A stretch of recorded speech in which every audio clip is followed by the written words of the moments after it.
Welcome student, KVS group of কোচিংয়ে তোমাদের সকলকে সুস্বাগতম। প্রতিদিনের মতো আজকেও আরেকটি গুরুত্বপূর্ণ ক্লাস নিয়ে হাজির হলাম। কিন্তু আজকের এই ক্লাসটি যারা ডাব্লিউবিপি কনস্টেবলের জন্য অপেক্ষা করছো তাদের জন্য খুবই গুরুত্বপূর্ণ হতে চলেছে।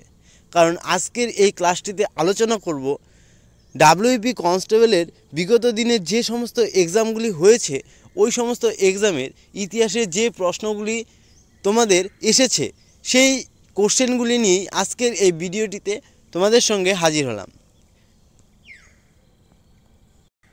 তো চলো বেশি দেরি না করে দেখা যাক আজকের ভিডিওর প্রথম কোশ্চেনটি কী রয়েছে। আর হ্যাঁ, ভিডিওটি ফার্স্ট থেকে লাস্ট পর্যন্ত সম্পূর্ণ দেখো। ভিডিওটি সম্পূর্ণ দেখার পর যদি তোমার ভালো লাগে অবশ্যই তুমি তোমার বন্ধু এবং বান্ধবীদের কাছে ভিডিওটি শেয়ার করতে ভুলো না। আর তুমি যদি আমাদের এই চ্যানেলে প্রথমবার ভিজিট করে থাকো তাহলে অবশ্যই আমাদের এই চ্যানেলটি সাবস্ক্রাইব করে রেখো এবং পাশে থাকা বেল আইকনটি প্রেস করে নোটিফিকেশন অল করে দিও। কারণ আমরা প্রতিদিন এই সমস্ত ক্লাস দিয়ে থাকি, প্লাস সামনে যে সমস্ত এক্সামগুলি তোমাদের আসতে চলেছে সেই সমস্ত এক্সামেরও আপডেট দিয়ে থাকি। তো চলো দেখে নেওয়া যাক আজকের প্রথম কোশ্চেনটি কী রয়েছে। 1 নম্বর কোশ্চেন, গুপ্ত বংশের প্রতিষ্ঠাতা কে? গুপ্ত বংশের প্রতিষ্ঠাতা হচ্ছে শ্রীগুপ্ত। 2 নম্বর, কত খ্রিস্টাব্দে আলেকজান্ডারের মৃত্যু হয়? তো 323 খ্রিস্টাব্দে কিন্তু আলেকজান্ডারের মৃত্যু হয়েছিল। 3 নম্বর, জৈনদের 24তম বা শেষ তীর্থঙ্কর কে ছিলেন? জৈনদের শেষ তীর্থঙ্কর ছিলেন মহাবীর এবং জৈনদের মোট কিন্তু 24 জন তীর্থঙ্কর ছিল। 4 নম্বর, সমুদ্রগুপ্তের সভাকবি কে ছিলেন? সমুদ্রগুপ্তের সভাকবি ছিলেন হরিসেন। 5 নম্বর, চৈনিক পরিব্রাজক ফাইয়েন কার সময়ে ভারতে আসেন? চৈনিক পরিব্রাজক ফাইয়েন ভারতে আসেন দ্বিতীয় চন্দ্রগুপ্তের সময়ে। 6 নম্বর, ভারতে ইকতা প্রথার প্রবর্তন কে করেন? ভারতবর্ষে ইকতা প্রথার প্রবর্তন করেছেন ইলতুৎমিশ। 7 নম্বর, সুলতান মাহমুদ কতবার ভারত আক্রমণ করেছে? সুলতান মাহমুদ মোট 17 বার ভারতবর্ষকে আক্রমণ করেছিল। সেটা করেছিল যেই 17 বার ভারতবর্ষ আক্রমণ করেছে সেটা হচ্ছে 1000 থেকে 1027 খ্রিস্টাব্দের মধ্যে। 8 নম্বর, ভারতের তোতা পাখি কাকে বলা হয়? ভারতের তোতা পাখি বলা হয় আমির খসরুকে। ভারতের তোতা পাখি বলা হয় আমির খসরুকে। 9 নম্বর, তানসেনের আসল নাম কি? তানসেনের আসল নাম হচ্ছে রামতনু পান্ডে। 10, শেষ মোগল সম্রাট কে ছিলেন? শেষ মোগল সম্রাট ছিলেন দ্বিতীয় বাহাদুর শাহ। 11, দ্বৈত শাসন ব্যবস্থা কে প্রবর্তন করেন? দ্বৈত শাসন ব্যবস্থা প্রবর্তন করেন লর্ড ক্লাইভ। 12, কত খ্রিস্টাব্দে হিন্দু কলেজ প্রতিষ্ঠিত হয়? তো হিন্দু কলেজ প্রতিষ্ঠিত হয় 1817 খ্রিস্টাব্দে। 13, একশালা বন্দোবস্ত চালু করেন কে? তো একশালা বন্দোবস্ত চালু করেন ওয়ারেন হেস্টিংস, আর এটা চালু করেছিল 1777 খ্রিস্টাব্দে। 14, কত সালে গান্ধী আরউইন চুক্তি স্বাক্ষরিত হয়? গান্ধী এবং আরউইনের চুক্তি স্বাক্ষরিত হয়েছিল 1931 খ্রিস্টাব্দের 5ই মার্চ। 15, নৌবিদ্রোহ কত সালে হয়েছিল? নৌবিদ্রোহ হয়েছিল 1946 সালে 14ই ফেব্রুয়ারি। 1946 সালের 14ই ফেব্রুয়ারি। এর সঙ্গে মনে রাখবে এই নৌবিদ্রোহটা কিন্তু হয়েছিল তলোয়ার নামক একটি জাহাজে। 16, আমির খসরু কার সভাকবি ছিলেন? আমির খসরু ছিলেন আলাউদ্দিন খলজি সভাকবি। 17, লক্ষণ সেনের একজন সভাকবির নাম কি? লক্ষণ সেনের একজন সভাকবির নাম হচ্ছে উমাপ্রতিধর। 18, সেন বংশের শেষ রাজা কে ছিলেন? সেন বংশের শেষ রাজা ছিলেন কেশব সেন। সেন বংশের শেষ রাজা ছিলেন কেশব সেন। 19, দিল্লি সুলতানি যুগের একমাত্র মহিলা শাসক কে ছিলেন? দিল্লি সুলতানি যুগের একমাত্র মহিলা শাসক ছিলেন সুলতান রাজিয়া এবং উনি প্রথম ছিলেন এবং উনি শেষ। ওনার পরবর্তীতে দিল্লির সিংহাসনে আর কেউ বসেনি। 20, কোন রাজা সর্বপ্রথম মালদ্বীপ দখল করেছিল? সর্বপ্রথম কিন্তু মালদ্বীপ দখল করেছিল রাজরাজ চোল। তারপরে নেক্সট, তারিক ই ফিরোজ শাহী গ্রন্থের লেখক কে? তারিক ই ফিরোজ শাহী গ্রন্থের লেখক হচ্ছেন জিয়াউদ্দিন বারুনি। তারিখ ই ফিরোজ শাহী গ্রন্থের লেখক হচ্ছেন জিয়াউদ্দিন বারুনি। 22 বাংলার শেষ স্বাধীন হিন্দু রাজা কে ছিল? বাংলার শেষ স্বাধীন হিন্দু রাজা ছিলেন লক্ষণ সেন, বল্লাল সেনের পুত্র। লক্ষণ সেন ছিল স্বাধীন হিন্দু রাজা এবং লক্ষণ সেন ছিল বল্লাল সেনের পুত্র। 23 গিয়াসউদ্দিন তুঘলকের শাসনকাল। গিয়াসউদ্দিন তুঘলক শাসন করেছিল 1320 থেকে 1325 সাল পর্যন্ত। 24 জৈন ধর্মের মূল নীতি কী ছিল? জৈন ধর্মের মূল নীতি ছিল অহিংসা। জৈন ধর্মের মূল নীতি ছিল অহিংসা। 25 পাল সাম্রাজ্যের প্রতিষ্ঠাতা কে? তো পাল সাম্রাজ্যের প্রতিষ্ঠাতা হচ্ছে গোপাল। গোপাল পাল বংশের প্রতিষ্ঠা করেছিল। 26 দ্বিতীয় চন্দ্রগুপ্তের পিতার নাম কি? দ্বিতীয় চন্দ্রগুপ্তের পিতার নাম সমুদ্রগুপ্ত। আর এর সঙ্গে মনে রাখবে সমুদ্রগুপ্তের সভাকবির নাম ছিল হরিসেন। তো তোমরা কমেন্টে জানাও এই হরিসেন রচিত একটি গ্রন্থের নাম হরিসেন রচনা করেছিল, যেটা নাকি অনেকবার ডাব্লিউবিপিতে এসেছে। তোমরা কমেন্টে জানাও তাড়াতাড়ি। 27 জৈন ধর্মে কতজন তীর্থঙ্করের নাম পাওয়া যায়? তো জৈন ধর্মের কিন্তু মোট তীর্থঙ্কর ছিল 24 জন। এর মধ্যে সর্বশেষ যে তীর্থঙ্কর ছিল তার নাম হচ্ছে মহাবীর। 28 মোহাম্মদ বিন তুঘলকের পর কে সিংহাসনে বসেন? মানে মোহাম্মদ বিন তুঘলকের পরে সিংহাসনে কে বসেন? মোহাম্মদ বিন তুঘলকের পরে সিংহাসনে বসেন ফিরোজ শাহ তুঘলক। ফিরোজ শাহ তুঘলক। 29 মেহেরগড় সভ্যতা কে আবিষ্কার করেন? মেহেরগড় সভ্যতা আবিষ্কার করেন জাফর শাহ জারিজ। মেহেরগড় সভ্যতা আবিষ্কার করেন জাফর শাহ জারিজ। 30 নন্দ বংশের পর মৌর্য বংশের প্রতিষ্ঠা কে? নন্দ বংশের পর মৌর্য বংশের প্রতিষ্ঠা করেন চন্দ্রগুপ্ত মৌর্য। নন্দ বংশের শেষ রাজা কে ছিল তাহলে? তো নন্দ বংশের শেষ রাজা ছিল ধননন্দ। ধননন্দকে পরাজয় করার পরই চন্দ্রগুপ্ত মৌর্য সিংহাসনে বসেছিল। 31 দক্ষিণ ভারতের একটি প্রাচীন সাম্রাজ্যের নাম কি? দক্ষিণ ভারতের একটি প্রাচীন সাম্রাজ্যের নাম হচ্ছে চালুক্য সাম্রাজ্য। 32 বল্লাল চরিত গ্রন্থটির রচয়িতা কে? বল্লাল চরিত গ্রন্থটির রচয়িতা হচ্ছে আনন্দ ভট্ট। বল্লাল চরিত গ্রন্থটির রচয়িতা হচ্ছে আনন্দ ভট্ট। 33 হর্ষাঙ্ক বংশের শ্রেষ্ঠ রাজা কে ছিল? হর্ষাঙ্ক বংশের শ্রেষ্ঠ রাজা ছিল বিম্বিসার। 34 হরপ্পা সভ্যতার মানুষের কাছে কোন পশুর ব্যবহার অজানা ছিল? তো হরপ্পা সভ্যতার মানুষরা কিন্তু ঘোড়ার ব্যবহারটা জানতো না। 35 জিজিয়া কর কে আরোপ করেন? জিজিয়া কর আরোপ করেন ফিরোজ শাহ তুঘলক। জিজিয়া কর আরোপ করেন ফিরোজ শাহ তুঘলক। 36 কুতুব মিনার নির্মাণ করেছে, সরি এখানে একটু টাইপিং মিস্টেক রয়েছে। কুতুব মিনার নির্মাণ কাজ শেষ কে করেছে এটা হতো এখানে।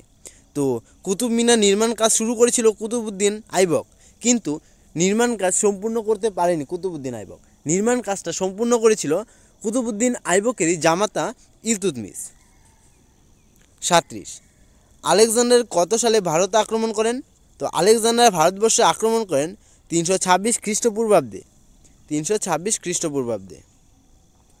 38 রৌপ্য মুদ্রার পরবর্তীতে দিল্লির কোন সুলতান ফার্স্ট তামার মুদ্রার প্রচলন করেন? তো তামার মুদ্রা সর্বপ্রথম প্রচলন করেন মোহাম্মদ বিন তুঘলক। আরেকটা কথা এর সঙ্গে মনে রাখবে, এই মোহাম্মদ বিন তুঘলককে কিন্তু পাগলা রাজাও বলা হয়।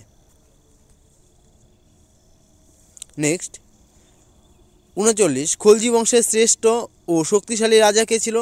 তো খলজি বংশের শ্রেষ্ঠ ও শক্তিশালী রাজা ছিল আলাউদ্দিন খলজি। 40 দক্ষিণ ভারতের কোন রাজবংশ নৌশক্তির জন্য বিখ্যাত ছিল? দক্ষিণ ভারতের একমাত্র যারা নাকি নিজেদের নৌশক্তির জন্য বিখ্যাত ছিল সেটা হলো চোল বংশ। 41 গ্রন্থ সাহেব কে রচনা করেন? গ্রন্থ সাহেব রচনা করেন গুরু অর্জুন। 42 আলেকজান্ডারের পিতার নাম কী ছিল? তো আলেকজান্ডারের পিতার নাম ছিল ফিলিপ। এখানে আলেকজান্ডার বানানটা ভুল আছে একটু, তো তোমরা একটু ঠিক করে নিও। আলেকজান্ডারের পিতার নাম কি? আলেকজান্ডারের পিতার নাম হচ্ছে ফিলিপ। 43 উপনিষদ কিসের উপর লেখা? তো উপনিষদ কিন্তু মূলত লেখা হয়েছিল দর্শনের উপর ভিত্তি করে। 44 কাদম্বিনীর রচয়িতা কে? কাদম্বিনীর রচয়িতা হচ্ছে বাণভট্ট। কাদম্বিনীর রচয়িতা বাণভট্ট। 45 কানপুরের সিপাহী বিদ্রোহের নেতা কে ছিলেন? কানপুরের সিপাহী বিদ্রোহের নেতা ছিলেন নানা সাহেব। নেক্সট, পানিপথের প্রথম যুদ্ধ কবে সংঘটিত হয়? পানিপথের প্রথম যুদ্ধ সংঘটিত হয়েছিল 1526 খ্রিস্টাব্দে। এই পানিপথের প্রথম যুদ্ধের মধ্যেই কিন্তু সর্বপ্রথম কামানের ব্যবহার করেছিল বাবর। তারপরে 47, খানুয়ার যুদ্ধ কবে সংঘটিত হয়? খানুয়ার যুদ্ধ হয়েছিল এর পরের বছরই 1527 খ্রিস্টাব্দে। 48, কোন যুদ্ধের ফলে ভারতের সাময়িকভাবে মোগল শাসনের ছেদ পড়ে? তো 20 গ্রামের যুদ্ধের ফলেই কিন্তু মোগল সাম্রাজ্যের শাসনের ভিত নড়তে থাকে আস্তে আস্তে। 49, কে সড়ক-ই আজম নির্মাণ করেছিল? এই সড়ক-ই আজম নির্মাণ করেছিল শেরশাহ। 50, ভূমি রাজস্ব ব্যবস্থা বিষয়ে শেরশাহ প্রবর্তিত দলিল দুটির নাম কি? শেরশাহ প্রবর্তিত দলিল দুটির নাম হচ্ছে পাট্টা ও কাবুলিয়াত। পাট্টা ও কাবুলিয়াত শেরশাহ প্রবর্তিত। 51, পানিপথের দ্বিতীয় যুদ্ধ কবে হয়েছিল? পানিপথের দ্বিতীয় যুদ্ধ হয়েছিল 1556 খ্রিস্টাব্দে।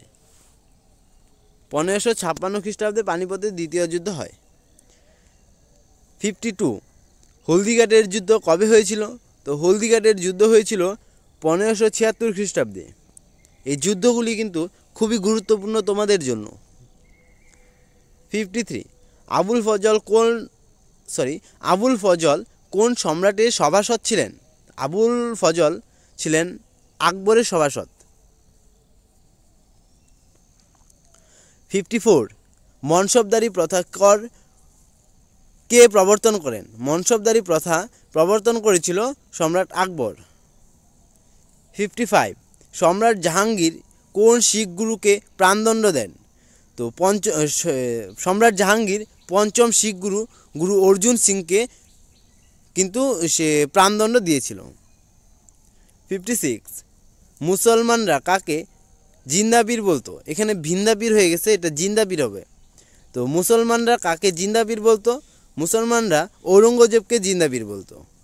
ঔরঙ্গজেব। 57, ঔরঙ্গজেব কাকে পার্বত্য মুশিক বলে অভিহিত করেছেন? পার্বত্য মুশিক বলে অভিহিত করেছেন শিবাজীকে। 58, কাশ্মীরের আকবর কাকে বলা হয়?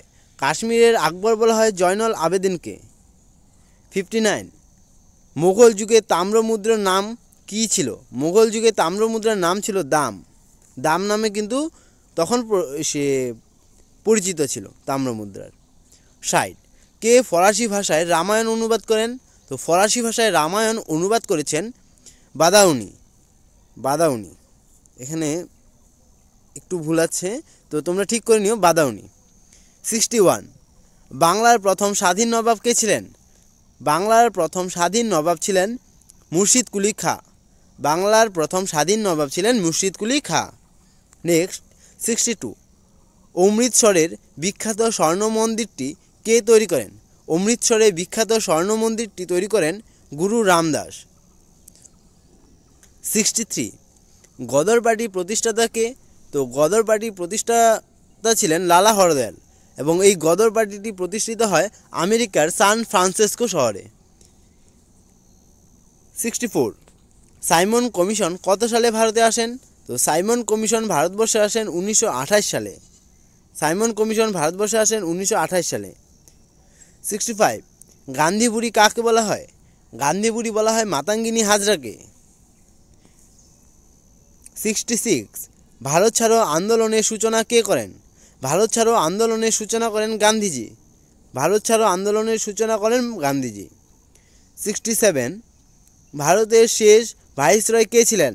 ভারতের শেষ ভাইসরয় ছিলেন লর্ড মাউন্টব্যাটেন। 68, নৌ বিদ্রোহ কত সালে হয়? নৌ বিদ্রোহ হয়েছিল 1946 সালে। এই কোশ্চেনটা কিন্তু রিপিট হয়েছে, তো এই কোশ্চেনটা খুবই গুরুত্বপূর্ণ, তোমরা ভালো করে একটু দেখে নিও। নৌ বিদ্রোহ কত সালে হয়েছিল? 1946 সালে। আর এটার সঙ্গে আরেকটা বলেছিলাম কোথায় হয়েছিল, তো কোথায় হয়েছিল ওই জিনিসটা তোমরা কমেন্টে জানাও যে কোথায় হয়েছিল এই নৌ বিদ্রোহটা। নেক্সট, কুনিক উপাধি কে গ্রহণ করেন? কুনিক উপাধিটি গ্রহণ করেছিল অজাতশত্রু। কুনিক উপাধি গ্রহণ করেছিল অজাতশত্রু। 70, হর্ষাঙ্ক বংশের প্রতিষ্ঠাতা কে? হর্ষাঙ্ক বংশের প্রতিষ্ঠাতা হচ্ছে বিম্বিসার। হর্ষাঙ্ক বংশের প্রতিষ্ঠাতা হচ্ছে বিম্বিসার। 71 ফরওয়ার্ড ব্লক কে গঠন করেন? ফরওয়ার্ড ব্লক গঠন করেন সুভাষচন্দ্র বসু। ফরওয়ার্ড ব্লক গঠন করেন সুভাষচন্দ্র বসু। 72 গান্ধী আরউইন চুক্তি কত সালে হয়? তো গান্ধী আরউইন চুক্তি স্বাক্ষরিত হয় 1931 সালে। 73 বিক্রমশিলা উপাধি কে গ্রহণ করেন? বিক্রমশিলা উপাধি গ্রহণ করেন ধর্মপাল। বিক্রমশিলা উপাধি গ্রহণ করেন ধর্মপাল। 74 প্রিয়দর্শিকা কে লিখেন? প্রিয়দর্শিকা লেখেন হর্ষবর্ধন। 75 শিলাদিত্য উপাধি কে গ্রহণ করেন? তো শিলাদিত্য উপাধি গ্রহণ করেন হর্ষবর্ধন। 76 কালিদাস কার সভাকবি ছিলেন? তো কালিদাস সভাকবি ছিলেন দ্বিতীয় চন্দ্রজয়ের। দ্বিতীয় চন্দ্রজয়ের সভাকবি ছিলেন কালিদাস। 77 মেঘদূতের রচয়িতাকে? তো মেঘদূতের রচনা করেছেন কালিদাস। নেক্সট 78 এখানে একটু 78-এর কোশ্চেনটা একটু ভুল রয়েছে, এখানে চালুক্য হবে। এখানে চালুক্য বংশের শ্রেষ্ঠ রাজাকে? তো চালুক্য বংশের শ্রেষ্ঠ রাজা হচ্ছে প্রথম নরসিংহ বর্মন। 79 গুন্ডাদের প্রচলন কবে হয়? গুন্ডাদের প্রচলন হয় 320 সালে। 80 কনিষ্কের সভাকবি কে ছিলেন?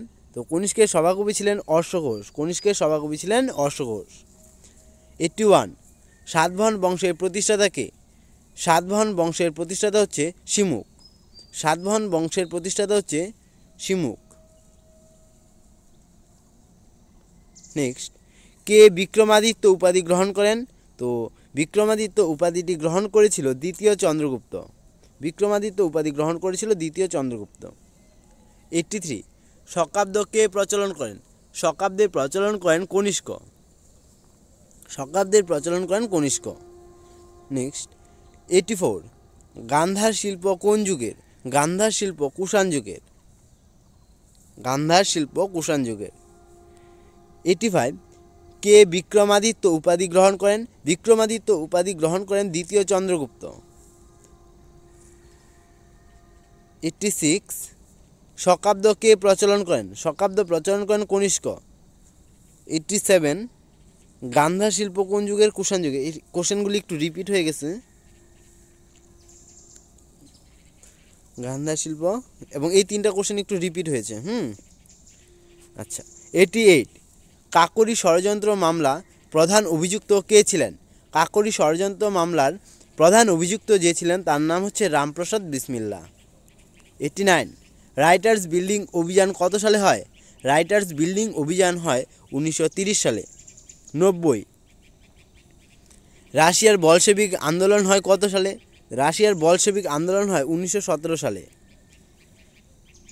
কে ফরাসি ভাষায় রামায়ণ অনুবাদ করেন? তো ফরাসি ভাষায় রামায়ণ অনুবাদ করেন বাদাউনি। 92 বাংলার প্রথম স্বাধীন নবাব কে ছিলেন? বাংলার প্রথম স্বাধীন নবাব ছিলেন মুর্শিদ কুলি খাঁ। 93 অমৃতসরে বিখ্যাত স্বর্ণ মন্দিরটি কে তৈরি করেন? অমৃতসরে বিখ্যাত স্বর্ণ মন্দিরটি তৈরি করেন গুরু রামদাস। 94 গদর পার্টির প্রতিষ্ঠাতা কে? গদর পার্টির প্রতিষ্ঠাতা হচ্ছে লালা হরদয়াল। 95 সাইমন কমিশন কত সালে ভারতে আসেন? 1928 সালে। 96 গান্ধী বুড়ি কাকে বলা হয়? গান্ধী বুড়ি বলা হয় মাতঙ্গিনী হাজরাকে। 97 ভারত ছাড়ো আন্দোলনের সূচনা কে করেন? গান্ধীজি। ভারতের শেষ ভাইসরয় কে ছিলেন?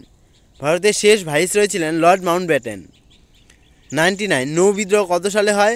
1946 সালে তলোয়ার নামক জাহাজে। 100 কুনিক উপাধি কে গ্রহণ করেন?